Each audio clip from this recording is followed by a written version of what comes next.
नमस्कार, आप देख रहे हैं दो टूक। मैं हूं आपके साथ राहुल राजपूत। 2024 के चुनाव में नारी शक्ति अहम किरदार निभाने वाली है, इसीलिए राजनीतिक दलों का रुख महिलाओं की तरफ हो चुका है। सबसे बड़ा दांव केंद्र की मोदी सरकार ने चल दिया है। एक तरफ मोदी सरकार ने नारी शक्ति वंदन बिल लाकर मास्टर स्ट्रोक चल दिया, जिसे लोकसभा से पास भी करा लिया गया। इसके अलावा संघ अपने संगठनों में महिलाओं को शामिल करने की तैयारी कर रहा है।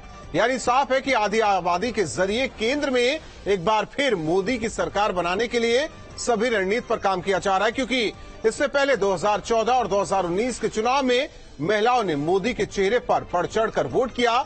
लेकिन अब सवाल 2024 को लेकर है। मोदी सरकार के इस प्लान का कार्ड क्या विपक्ष के पास है? क्या विपक्ष को चारों खाने चिट करने का प्लान मोदी सरकार और संघ ने बना लिया है? करेंगे दो टूक में चर्चा, लेकिन उससे पहले न्यूज स्टेट के बड़े सवाल। मोदी का महिला प्लान, क्या संघ ने संभाल लिया कमान? 2024 की जंग महिला शक्ति किसके संग?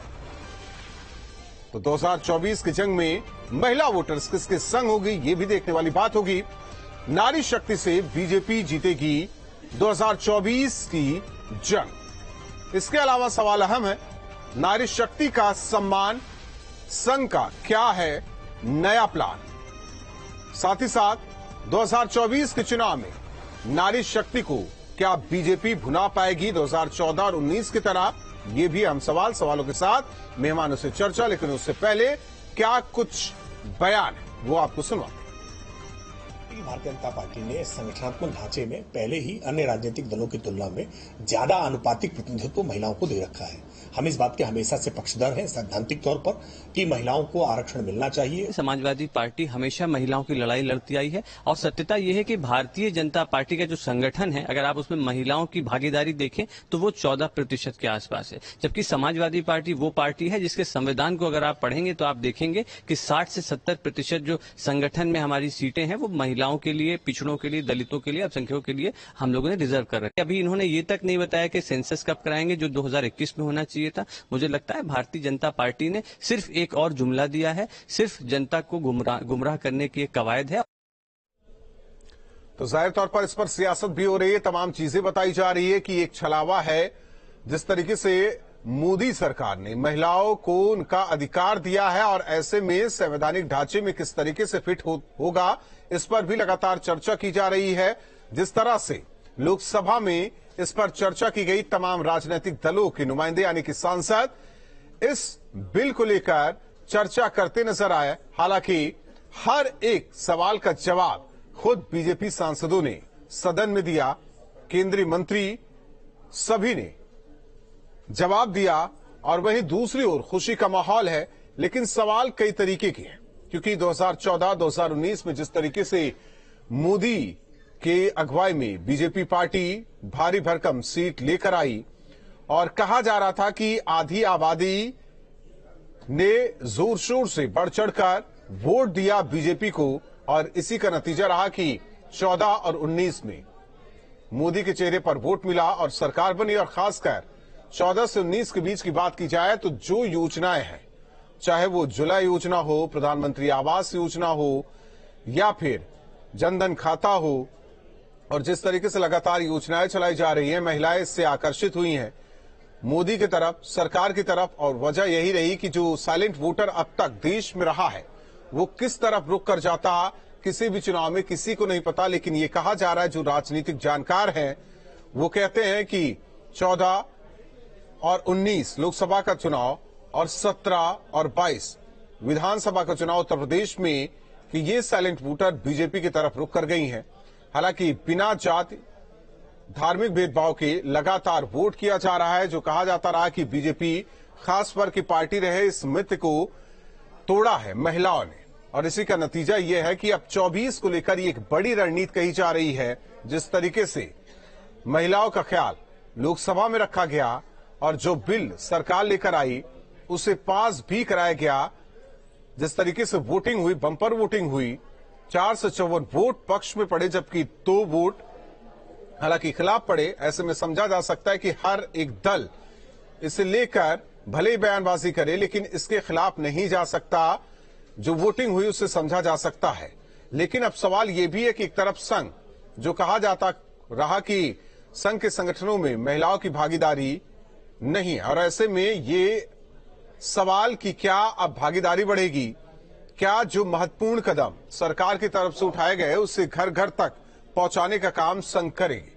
संघ के नेतृत्व में टीम बनाई जाएगी और ये टीम, ये टोली महिलाओं को इस बिल के बारे में वो टीम बताती नजर आएगी, और देखना होगा कि इसका परिणाम 24 में किस तरीके से परिवर्तित होता है। क्या एक बार फिर केंद्र में मोदी सरकार, क्योंकि अब उन राज्यों में बीजेपी के नेताओं पर जिम्मेदारी ज्यादा बढ़ जाती है जिन राज्यों में बीजेपी की सरकार है। खासकर उत्तर प्रदेश की बात करें, 80 लोकसभा सीट है यहां, और 80 लोकसभा सीट पर किस तरीके से आधी आबादी को साधने की कोशिश लगातार की जा रही है। लेकिन INDIA की भी बात की जाए, क्योंकि साझा उम्मीदवार उतारने की बात हो रही, यानी कि बीजेपी प्रत्याशी के सामने अगर सब कुछ ठीक रहा, सीट शेयरिंग फॉर्मूला तय हुआ INDIA की तरफ से, तो एक ही उम्मीदवार होगा, और ऐसे में वोट परसेंट जो देखा जाए सारी पार्टियों की और बीजेपी की, तो ऐसे में किस तरीके से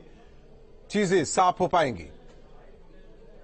और हरीश चंद्र श्रीवास्तव जी, प्रवक्ता बीजेपी, हमारे साथ जुड़े हैं। हरीश चंद्र जी, एक बड़ा मास्टर स्ट्रोक कहें या जिस पर चर्चा आज तक होती रही वो मोदी सरकार ने कर दिखाया, लेकिन विपक्ष की तरफ से तमाम सवाल भी हैं। सवाल ये भी कि आधी आबादी का वोट अब तक बीजेपी के खाते में गिरता रहा। 14 और 19 का चुनाव सबने देखा, जिस तरीके से योजनाओं का लाभ भी मिला, वहीं कहा जा रहा है कि अब अंदर खाने इस चीज को घर घर तक संघ की एक टीम पहुंचाएगी। तो क्या ये न माना जाए कि 24 को लेकर ये एक महत्वपूर्ण फैसला मोदी सरकार की तरफ से? देखिए, 24 का पार्लियामेंट चुनाव सन्निकट है, इसलिए निश्चित रूप से जब कोई सरकार महत्वपूर्ण फैसला करती है तो उसको उस दृष्टि से देखा जाता है, और राजनीतिक दल होने के नाते ये हमारी जिम्मेदारी भी है और हमारा अधिकार भी बनता है कि हम ऐसी योजनाओं को लाएं जो जन लोकप्रिय हों, जिससे जनता की समृद्धि और खुशहाली सुनिश्चित हो। जहां तक आधी आबादी की बात है, उसके सशक्तिकरण को लेकर के इस देश के यशस्वी प्रधानमंत्री मोदी जी का संकल्प पहले से ही बहुत स्पष्ट है।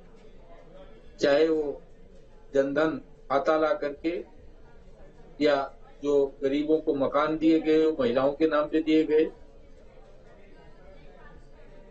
गैस सिलेंडर देने की बात हो, तो महिला सशक्ति सेना में कमीशन की देने की बात हो, ऐसे अनेक फैसले मोदी सरकार में हुए जो महिला सशक्तिकरण की मिसाल है। रक्षा मंत्री के बतौर निर्मला सीतारमण जी, मुझे याद पड़ता है कि देश की पहली रक्षा मंत्री होंगी। उस दिशा में मोदी सरकार ने एक और कदम आगे बढ़ाया। आखिर बिल तो 2010 में भी भारतीय जनता पार्टी ने बिना शर्त समर्थन दिया था। एक सवाल आपसे हरीश चंद्र ये भी है कि संघ का साथ कैसे मिलेगा इसमें? देखिए, संघ अपने को उसकी कार्य करने की अपनी शैली है।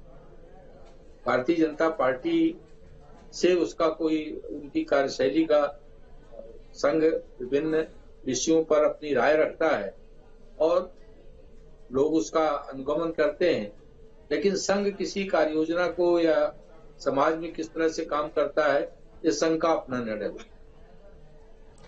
अनु पासवान, प्रवक्ता कांग्रेस, हमारे साथ जुड़े हैं। अनु पासवान जी, जाहिर तौर पर आधी आबादी के वोट बैंक को लेकर सवाल है। सवाल ये भी है कि INDIA की तरफ से अगर देखा जाए, एक संयुक्त उम्मीदवार उतारा जाएगा बीजेपी के सामने, लेकिन आधी आबादी जिसका एक हिस्सा आप भी हैं, उसे साधने की ये पूरी कोशिश है।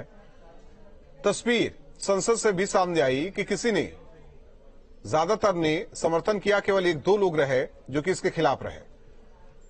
सवाल इस बात को लेकर है कि 14, 19, 17, 22 फायदा तो बीजेपी को मिला, और ये जो बिल केंद्र सरकार लेकर आई, मोदी सरकार लेकर आई, एक बड़ा मास्टर स्ट्रोक है। कुछ काट है आप लोगों के पास?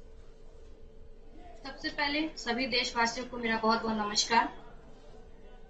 देखिए, जैसा बात चल रही है वुमेन रिजर्वेशन बिल की, तो मैं आपको एक बात बता दूं, मैं सभी देशवासियों को इस चैनल के माध्यम से एक बात बता दूं कि ये जो रिजर्वेशन बिल थी, ये आज से 35 साल पहले इसकी नींव रख दी गई।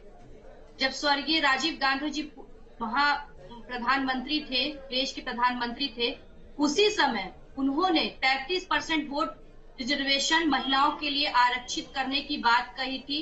दूसरा, 35 साल पहले उन्होंने पंचायती राज में महिलाओं को 30% रिजर्वेशन दिया, जिसका नतीजा ये हुआ कि आज नगर पालिकाओं में कई जगहों पे महिलाएं 10 लाख प्रतिनिधि महिलाएं हैं।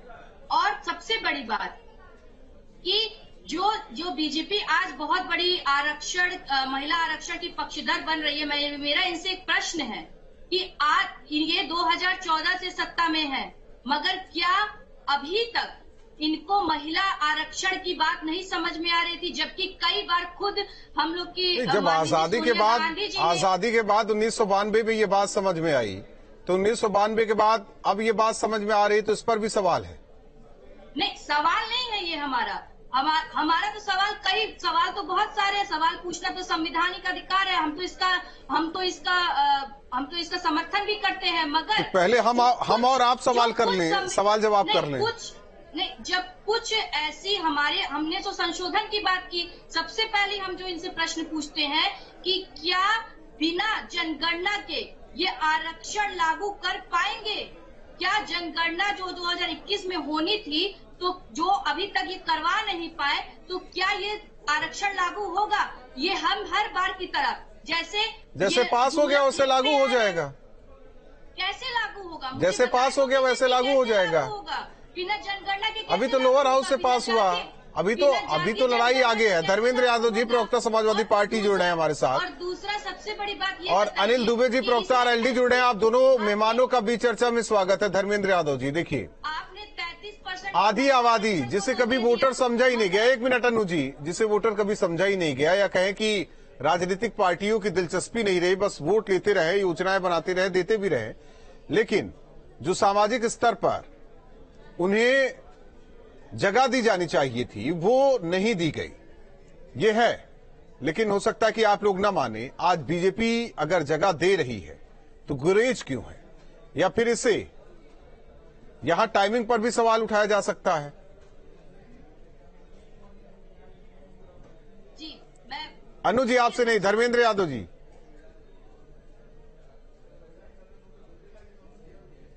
पूरे देश को ये बताना चाह रहा हूँ कि उत्तर प्रदेश में जो पंचायतों में महिलाओं का आरक्षण है, वो समाजवादी पार्टी की सरकार में माननीय मुलायम सिंह यादव जी ने दिया था। तो आपका ये कहना कि आजादी के बाद किसी ने महिलाओं की सुध नहीं ली, ये बात थोड़ा सा तथ्यात्मक रूप से सही नहीं है। और लोकसभा में विरोध किसने किया था? सुन लीजिए, मेरी बात सुन लीजिए, पूरी आने दीजिए। हाँ, ये बात सही है कि भारतीय जनता पार्टी ने कभी भी महिलाओं की ना सुध लिया, भारतीय जनता पार्टी ने कभी ना पिछड़ों का सुध लिया, भारतीय जनता पार्टी ने कभी दलितों का सुध लिया, भारतीय जनता पार्टी ने कभी आदिवासियों का सुध लिया, और भारतीय जनता पार्टी ने कभी अल्पसंख्यकों का सुध नहीं लिया। ये बात बिल्कुल ठीक है, ये भारतीय जनता पार्टी के लिए सवाल ठीक था आपका। दूसरी बात, भारतीय जनता पार्टी की अगर इतनी हमदर्दी थी इस देश की महिलाओं से या आधी आबादी से, तो 10 साल जब इनके पास 2014 में सरकार बनी थी पहली बार, जब ये बात इनको पता है कि बिना जनगणना के रिजर्वेशन लगाना संभव नहीं है, जनगणना कराने का जो मिनिमम समय है 3 से 4 साल लग जाता है उसमें, तो भारतीय जनता पार्टी ने उस टाइम फ्रेम का कैलकुलेशन क्यों नहीं किया? क्योंकि उन्हें लगाना ही नहीं था। दूसरी बात यह है कि अगर जातिगत जनगणना के पक्ष में भारतीय जनता पार्टी नहीं है, इसका मतलब जनगणना के पक्ष में भी नहीं है। अगर जनगणना के पक्ष में होती, धर्मेंद्र यादव जी, एक चीज आप लोग बेहतर तरीके से जानते हैं कि ठीक है, आप लोग कहते हैं ना कि बीजेपी पार्टी इवेंट मैनेजमेंट वाली पार्टी है, उन्होंने तो चल दिया मास्टर स्ट्रोक, वो तो खेल गए, लोगों तक ये जानकारी पहुंचा दी कि वो करने क्या जा रहे हैं, और साथ संघ का भी है, घर घर जाकर बताया जाएगा। लेकिन आप लोग क्या देख रहे हैं, क्या सोच रहे हैं, क्या है रणनीति कि लोगों को समझाएंगे कैसे? मैंने आपको बताया, भारतीय जनता पार्टी कथनी करनी में जमीन आसमान का अंतर है। जिस भारतीय जनता पार्टी की आप बात कर रहे हैं, भारतीय जनता पार्टी के नेता माननीय प्रधानमंत्री जी कहते हैं कि इस देश की आधी आबादी, तो आप मुझे बता दीजिए कि देश की आधी आबादी का मतलब 50% होता है ना। भारतीय जनता पार्टी जो बिल लाने का प्रयास कर रही है उसमें 33% आरक्षण की बात क्यों करती है? यानी कि 17% महिलाओं को अभी भी अन्याय की तरफ फेंक रही है भारतीय जनता पार्टी। आजादी के बाद अभी भारतीय जनता पार्टी के दिमाग में ये बात भी क्लियर नहीं हो पाई है कि इस देश की आधी आबादी महिलाओं की है।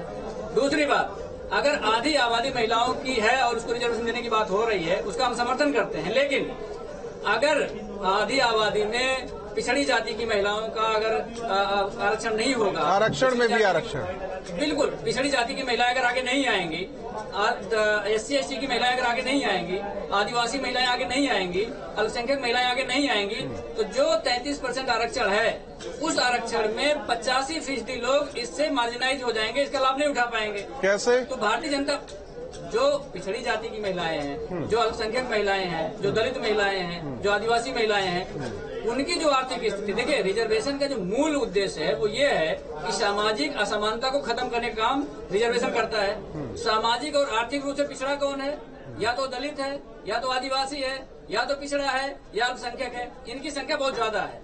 तो अगर इनको शामिल नहीं करेंगे, अलग से आरक्षण नहीं देंगे, तो इनकी भागीदारी बहुत न्यूनतम। अनिल दुबे जी, हमें लगता है कि आज चौधरी साहब होते तो बहुत खुश होते कि बेहतर काम हो रहा है देश में।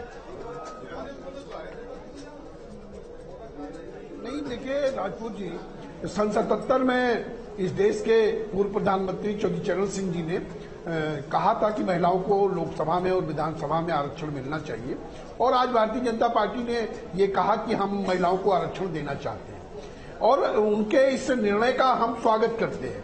लेकिन जो भारतीय जनता पार्टी की सरकार की मंशा है वो आरक्षण देने की कम केवल चुनावी लाभ के लिए ज्यादा है, क्योंकि सन 1971 में जनगणना हुई थी, उसके बाद 2001 में अटल जी की सरकार ने उस पर जो है एक विधेयक ला करके कहा कि जो 2026 तक इस पर रोक लगी रहेगी। जब 2026 तक जनगणना ही नहीं हो सकती है तो आप इस विधेयक को जो ये आप ला रहे हो महिला आरक्षण का बिल, अगर ये 2026 तक हम जनगणना आप करा नहीं सकते, परसीमन आप करा नहीं सकते, और क्लाज आपने लगाया है कि जनगणना और परसीमन के बाद हम इसे लागू करेंगे, तो 2024 में और जो लोकसभा का चुनाव है और 5 राज्यों के जो विधानसभा के चुनाव हैं, अगर उसमें महिलाओं को आरक्षण का लाभ मिल जाए तो ये उचित होगा।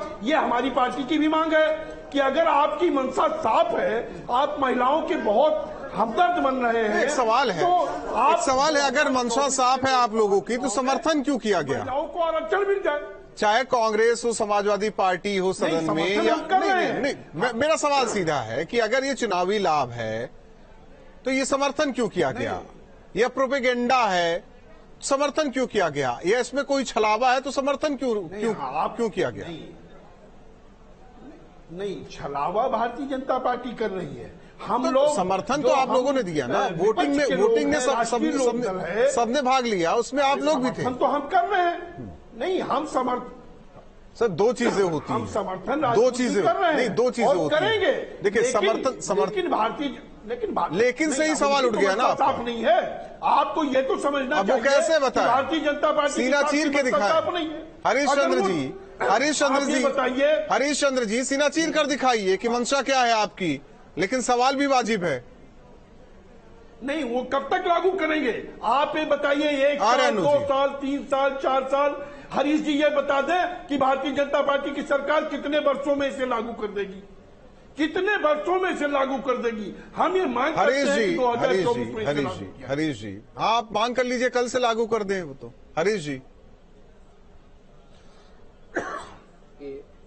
अनिल दुबे जी हमारे वरिष्ठ साथी हैं पुराने, और मैं एक स्मरण धर्मेंद्र जी को और पासवान जी को और दुबे जी को सबको दिलाना चाहता हूँ। देखिए, लटकाने भटकाने घुमाने फिराने वाली सरकारें गई, अब तो मोदी जी जो कहते हैं उसको करके दिखाते हैं। सेंट्रल विस्टा को लेकर तमाम तरह की शंकाएं आशंकाएं। हरीश जी देखिए, इधर उधर की एकदम तार्किक बातें हो, जो सवाल उनका है उसका वो जवाब चाहते हैं। अब मैं बता रहा हूँ, और पार्लियामेंट बना करके और उसमें प्रवेश करके और सबके सामने कांग्रेस सरकार की 35-40 साल पुरानी लंबी परियोजनाओं को माननीय प्रधानमंत्री जी ने अपने इस 10 साल के कार्यकाल में सैकड़ों हजारों परियोजनाओं को पूरा करने का काम किया। तो मैं ये सवाल पूछना चाहता हूं कि अपने विपक्षी दल के मित्रों से कि सब कहते हैं महिला आरक्षण होना चाहिए, फिर इफ एंड बट क्यों?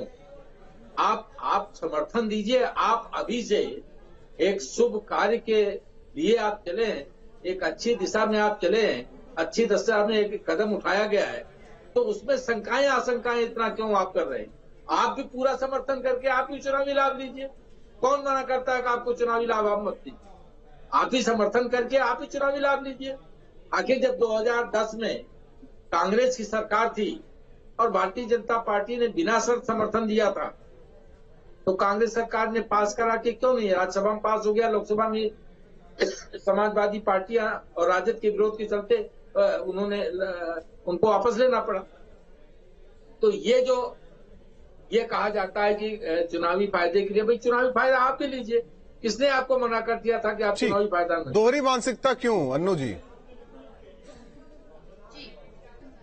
देखिए, सबसे पहली बात, हमारे शीर्ष नेतृत्व ने खुद कहा कि हम इस रिजर्वेशन बिल का जो प्रस्ताव रखा गया है, जो उसको मांग की गई है, उसकी तो हम समर्थन करते हैं, मगर साथ ही साथ हमें ये बीजेपी साफ करे कि आखिर बिना जनगणना के, जहां ये 9 साल तक कुछ नहीं कर पाए जनगणना में, अब लोकसभा आने में जहां पे सिर्फ कुछ ही महीने बचे हैं, ये कैसे इन महीनों में जनगणना करके इस रिजर्वेशन को लागू करवा पाएंगे?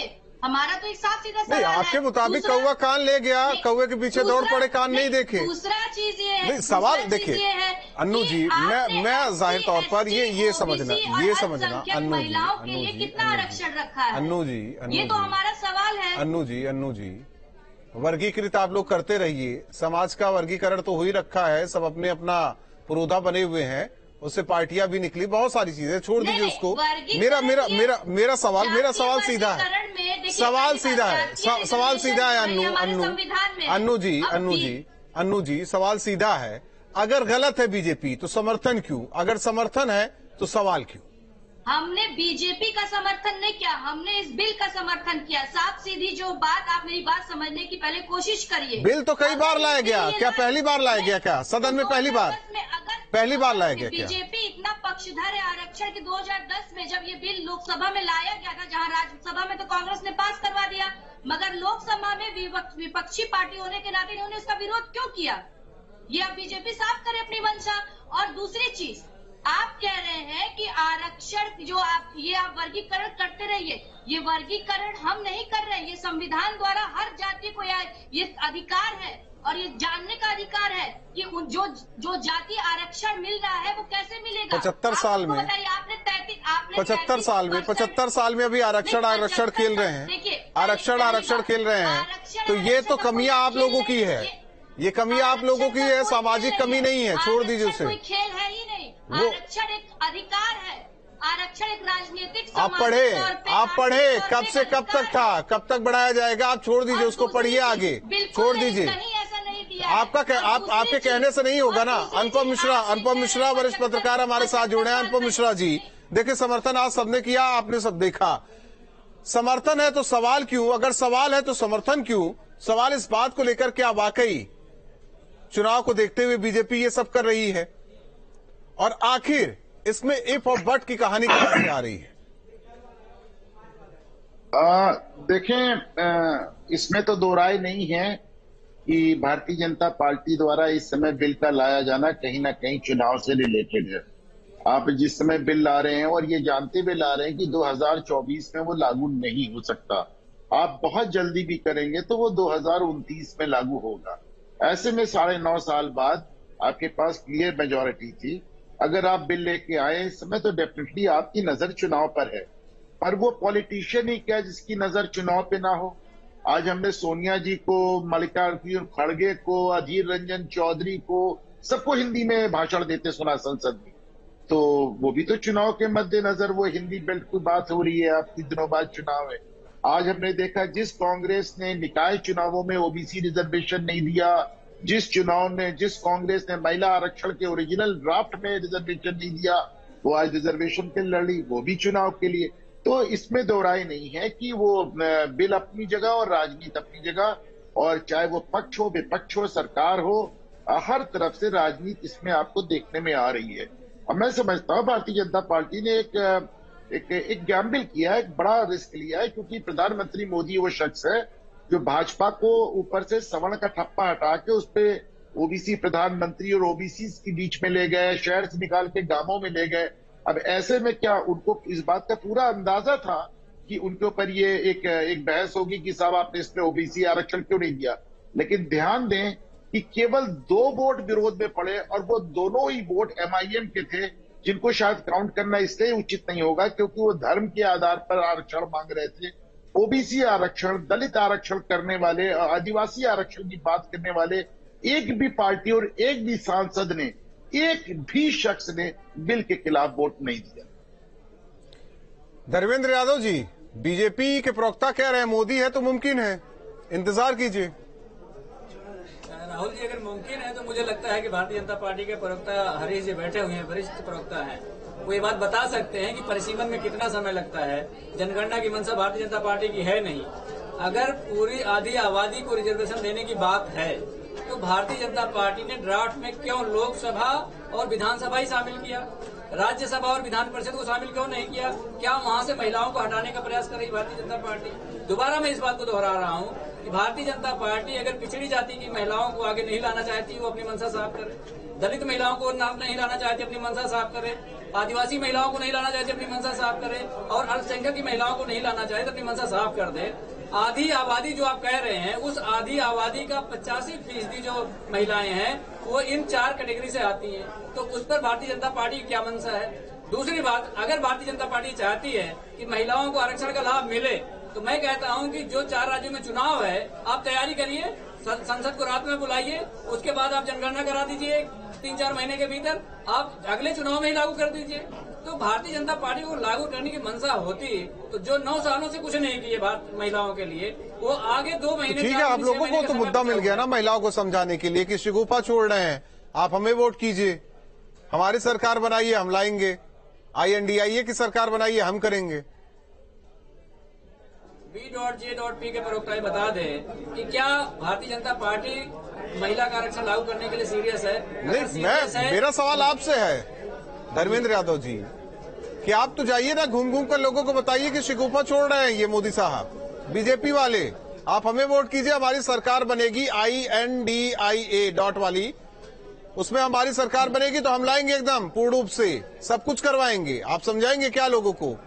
राहुल जी, आप नहीं, मैं आपका पक्ष जानना चाहता हूँ, मैं बीजेपी का पक्ष नहीं जानना चाहता हूँ आपसे। वही बता रहा हूँ राहुल जी, आपका चैनल राठी चैनल है, मैं आपके चैनल के माध्यम से फिर बता रहा हूँ कि भारतीय जनता पार्टी फिर आप बीजेपी की बात कर रहे हैं। मैं आपकी पार्टी और आपके जो अभी सब दल मिलकर वो डाउट वाला INDIA बनाया है ना, उसकी बात कर रहा हूं मैं। आप जाइए ना लोगों के बीच, बताइए कि सर ये तो बस हवाई बातें कर रहे हैं, कुछ नहीं करेंगे, हमारी सरकार बनवाइए, हम कराएंगे। एक बार N.D.A को भी आप बता दीजिए कि डाउट वाला गठबंधन है। अगर आपकी नजरों में INDIA इंडिया गठबंधन डाउट वाला गठबंधन है, आप इंडिया पर भी अगर डाउट करेंगे तो मुझे लग रहा है कि आपकी पार्टी का संगठनात्मक स्ट्रक्चर उठा के देख लें, अरे तो आपको पता लग जाएगा कि दलितों माफी के साथ रोकना चाहते हैं आप सभी मेहमानों को। बहुत बहुत धन्यवाद हमारे साथ 2 टूक में जुड़ने के लिए। जाहिर तौर पर जिस तरीके से लोकसभा से इस बिल को पास कराया गया, यानी कि आधी आबादी के बारे में मोदी सरकार ने सोचा, विपक्षी दल लगातार कह रहे समर्थन तो किया, लेकिन इसमें भी कई सवाल है। सवाल इस बात को लेकर है कि अगर समर्थन तो सवाल क्यों, और सवाल तो समर्थन क्यों? अगर दिक्कत है, ये शिगुफा है, तो क्या अब I.N.D.I.A. के जो नेता हैं वो लोगों के बीच जाएंगे, बताएंगे कि नहीं, ये मोदी सरकार का शिगुफा है, आप उन्हें छोड़िए, हमें वोट कीजिए और हम बेहतर करके आपको दिखाएंगे। क्या ये होगा आने वाले दिनों में? लेकिन ये भी कहा जा सकता है कि चुनाव और राजनीति का चश्मा, जाहिर तौर पर नेता हमेशा अपने साथ लेकर चलते हैं, उसे आंकने के लिए, उस पर निशाना साधने के लिए, और ऐसे में आने वाले दिनों इस बिल को लेकर सियासत तो होगी। क्या नफा क्या नुकसान 24 के चुनाव में तय हो जाएगा। 2 टूक में इतना ही।